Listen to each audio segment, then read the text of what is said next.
2. Let's go see what Denmark has in store for us.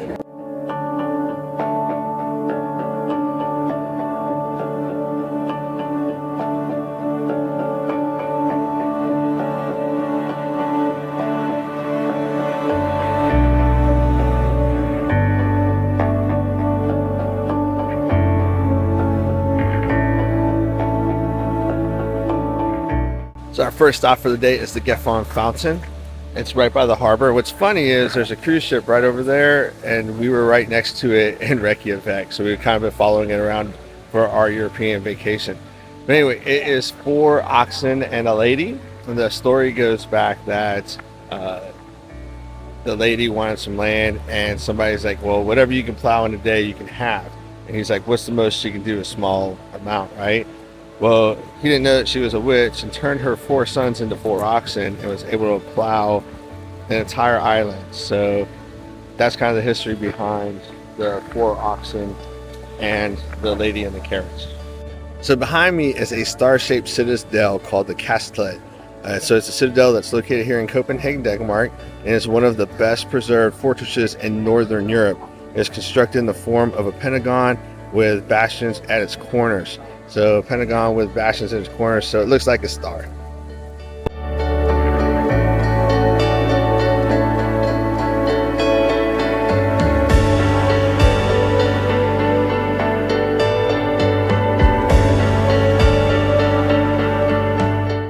So what do you call a pentagon with 5 corners?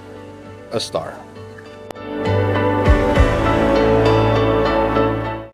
So Hans Christian Andersen is from Copenhagen, and he wrote The Little Mermaid. So out here on the water, they have a Little Mermaid statue. It's one of the most photographed statues in the world, and it's also one of the most overrated statues in the world.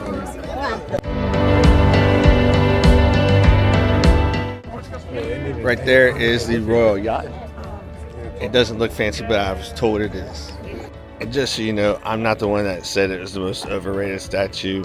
Our tour operator said that there's actually some magazine that rated it as the most overrated statue or tourist attraction. So you be the judge of it.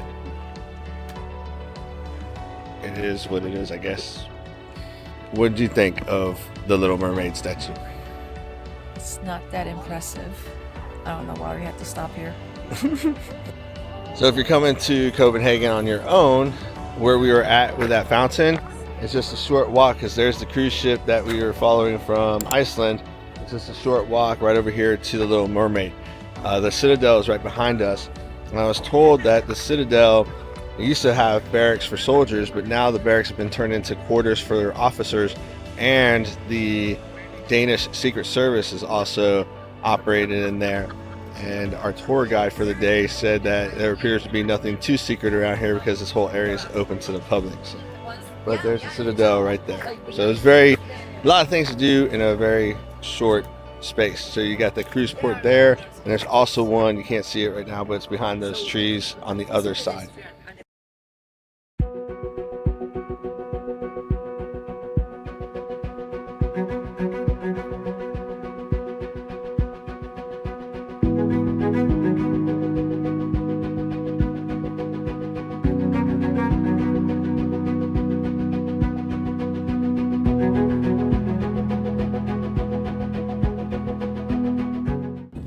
This is the royal residence area.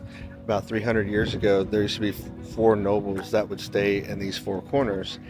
But there was a fire in the palace, so the king kicked them all out. So the queen lives there. When dignitaries, presidents, whatnot come, they live here. That's administrative, and the youngest son of the queen lives there.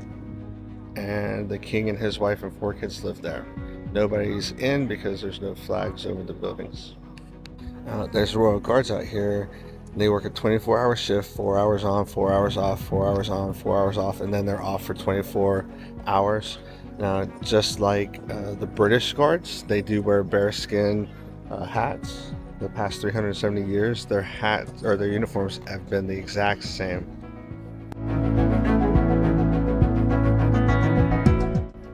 As you see around here, there are red guard houses. No matter how bad the weather, the guards cannot go in there, but there is a cape in there that they can wear if the weather is inclement enough.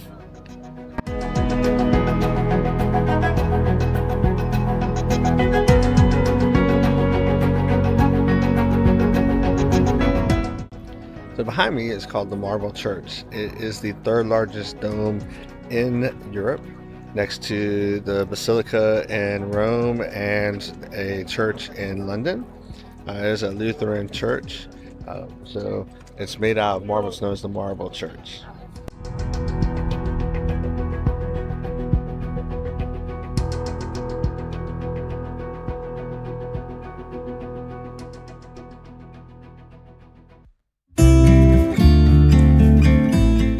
Not sure if you can see it, but really quick, I got a glimpse of the Queen's car coming in. So I tried to get it the best I could, but it's pretty far away.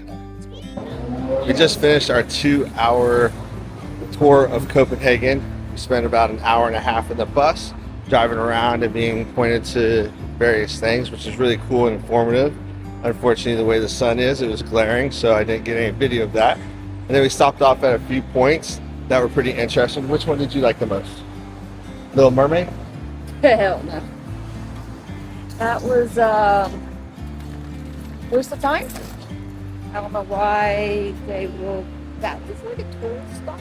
There's a tourist stop. We're on a tour. That's why they took us there. I don't know why. Because we're tourists and there's a tourist stop. Yeah, you can hit me, but it's true. That's why we went there. I just think it was a waste of time. I didn't ask you what you didn't like. I asked you which one you liked the best. Maybe the last one. The Palace? Yeah. Why don't you use your big girl words? Shut up. Yeah, the Palace was pretty cool, and then the Queen slipped in there right at the end. But we were on the other side of the courtyard when she came in, so I didn't get a very good glimpse of that. But it's a pretty cool country or city. Very nice city. Very clean city. 180 degrees different from Amsterdam. Yes. So, well, we're gonna get ready to go on our next tour. We're gonna go check out a castle and some other things. So we got pretty much the whole day booked. There's 2 added excursions that we can do, and we're gonna do both of them just to immerse ourselves into Denmark as much as possible. We have made it to our first stop on the North Zealand Riviera and Castle Tour. We have made it to Frederiksborg Palace. We're going to go check it out and then walk into town for lunch.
How cool is that? We're able to see the oldest organ in Europe, 1610, being tuned.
ballroom and a large dining room.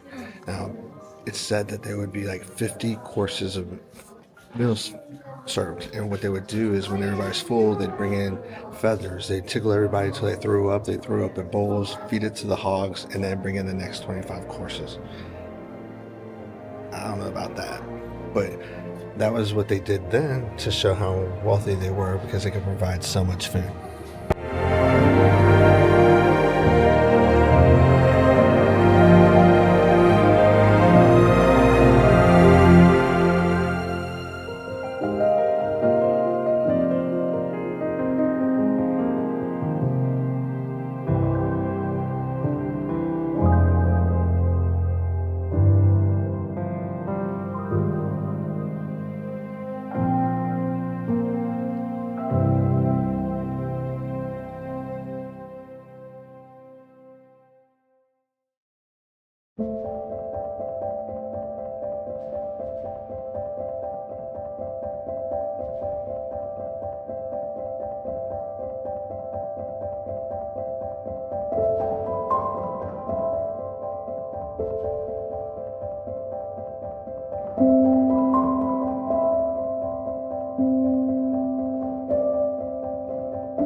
So that concludes our time at Frederiksborg Palace.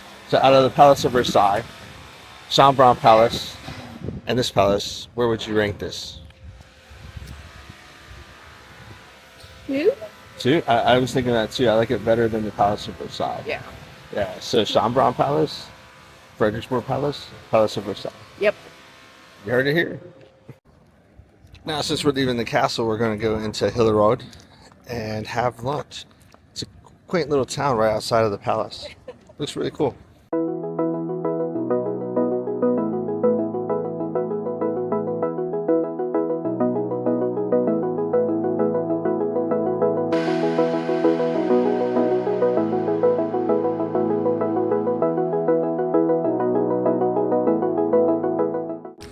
So we have made it to Copenhagen. Copenhagen is a world-renowned, world-awarded building. It's actually a power plant with a ski slope on it. So we're going to go check it out. We're going to go up to the roof.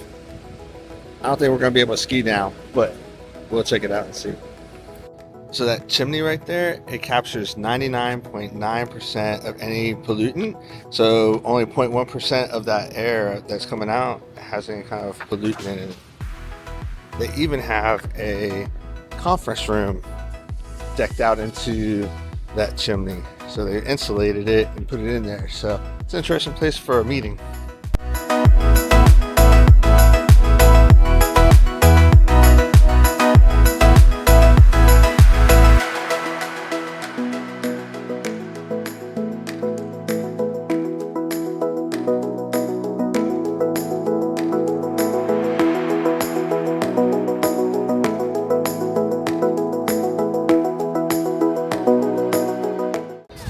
So because they don't get much snow here in Copenhagen, they've created this fake material that does the same thing that snow does, and they've actually have Olympic skiers, professional skiers coming here, so it works.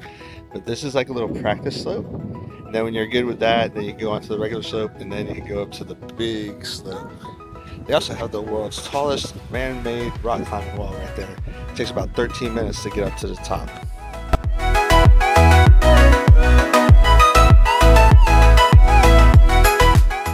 So right here is the bunny slope.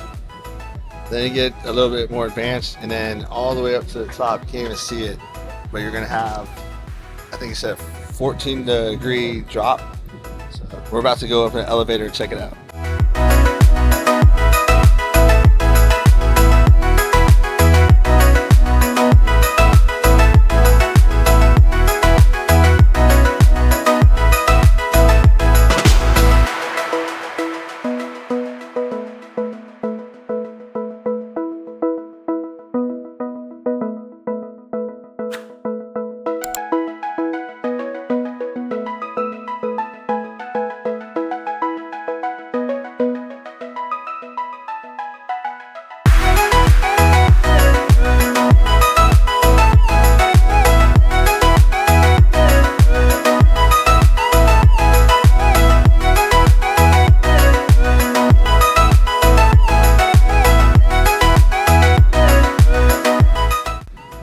So there's over 600,000 residents that their trash is brought here and incinerated up to 2,000 degrees Fahrenheit, and it provides heat and electricity for around 90,000 properties. So that's pretty cool. There's about 80,000 businesses also contribute their trash to this.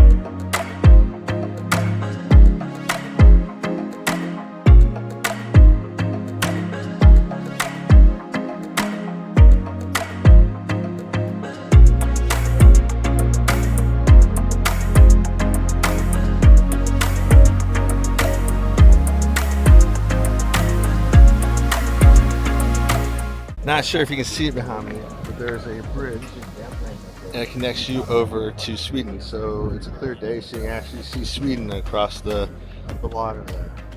Then you can clearly see the cruise terminal over there, and it's beautiful. Like, you can just see forever.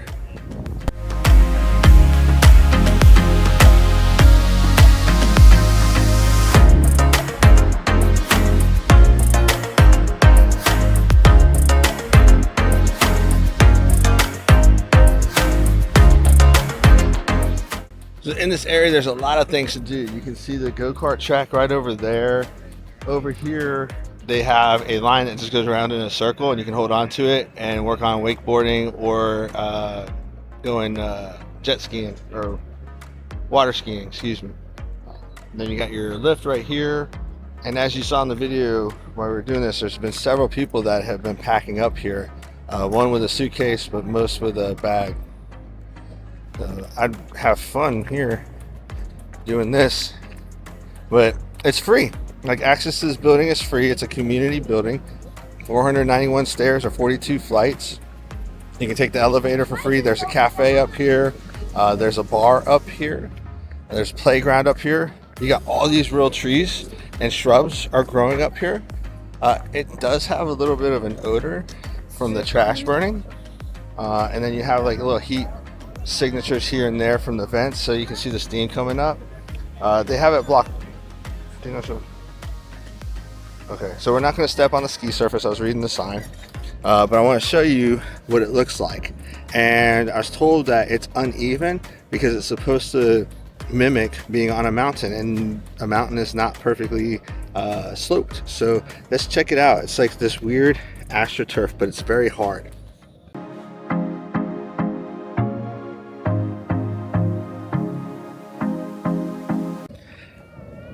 The best way I can describe this is like a very, very thick, stiff bristle brush.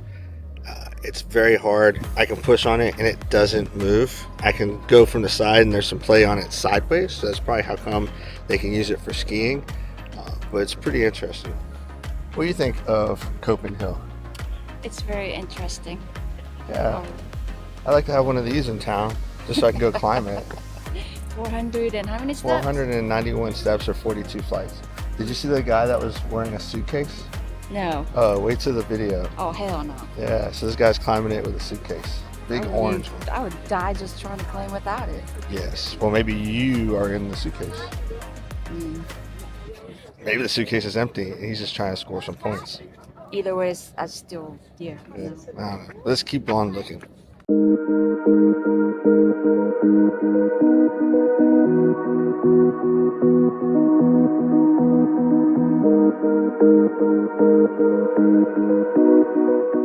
What do you think? That'd be a pretty cool way to water ski. And then they got those little platforms in there. Oh, somebody just wakeboarded over one of them. So they got these little platforms you can jump and stuff like that. So that's pretty cool.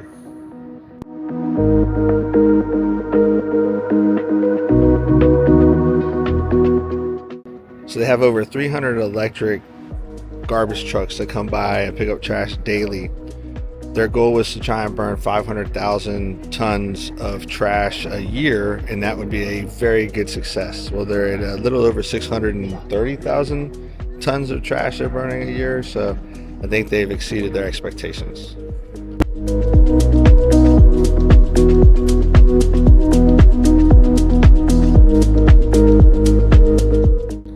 Another thing that they did, because they want to try and mimic this as much as possible as real mountains, is they made the terrain uneven so that your ankles will always feel like you're actually walking on a mountain. So they wanted this to be a very natural feeling climb, and they did a good job at it because there's a bunch of uneven terrain around here to give it a more realistic feel. It's just no different than a little hiking trail through the mountains, and I think that's what their goal was. Well, that concludes our time at Copenhagen. What do you think? What do you like? Let me know. One thing I know is I couldn't climb up that because it smells like trash up there. And when I'm sucking air from climbing, last thing I want to do is suck a bunch of trash smelling air. But it's a really cool design. I would probably try that rock climbing wall once. I may climb it once just to say I climbed it, but it's really cool. It's really neat invention, and it'd be cool to bring some of this to the States. Not so much for the clean energy aspect of it, which I guess is cool too, but just for the architectural and community activity into it. It gets people out of the house. That's really nice. I found a cool way for Heejin to come ride a bike with me. They got like this little buggy cart in front of it, so I can pop her in there, and then we can go ride around town together. I wish you could rent one.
on the second excursion for Trafalgar's Denmark Day, and we are in Dragor, and we are doing the Green Hills and Hig experience. So basically the Green Hill part was going to Copenhagen and seeing how Copenhagen was, and now we stopped and had a traditional Dutch dinner over here at the Dragor Strand Hotel, which is right by the pier. So it was really cool. It was good. It was a good experience. One thing that they do here is when you're in a large group, they make a rice pudding with almonds, and in the big batch they put one solid almond, and it's typical for the host to have a present for the person that finds the complete almond. Unfortunately, I didn't find it, so I don't know what the gift was, so I'll try to figure that out. But let's check out Dragor and the Dragor Strand Hotel, and we're going to go back to the hotel because tomorrow we are going to Norway.